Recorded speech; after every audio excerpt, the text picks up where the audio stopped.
In this video of C#.NET, we are going to find another wonderful topic called generic classes. As so far whatever classes we have covered has some class members of specific data type. But by the time we design the class, we have to mention the data types of each and every member inside, whether it's a variable or constant or any method having some return type and parameters.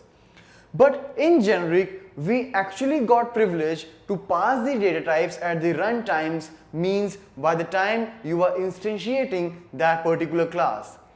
That will give you an added advantage of customizing the data type at runtime as per your requirement. So let's find how can we create a generic class in our C#.NET. Now here in this example what I'll do is I will create a class, and to make it of generic type what I'll do, I'll pass the angular brackets inside which I can pass the number of type parameters. Like here I pass 2 like t1 and t2.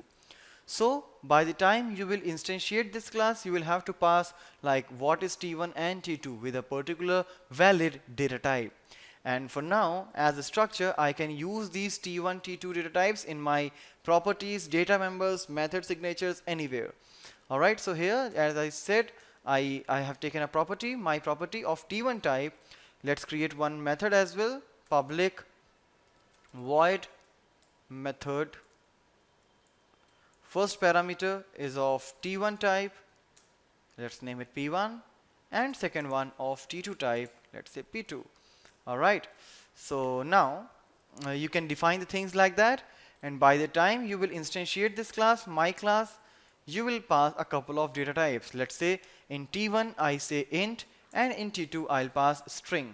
Okay, string. Alright, now let's instantiate this with the name obj1. And with the obj1, whenever you will use this my property, you will notice now it is of integer type as we have passed int in the t1. So let's pass any integer, and similarly when you will call the method, first parameter would be of type integer and second one is of type string. So 10 tutorials point. Alright. So this is how you can start working with the concept of generics in your C# programming.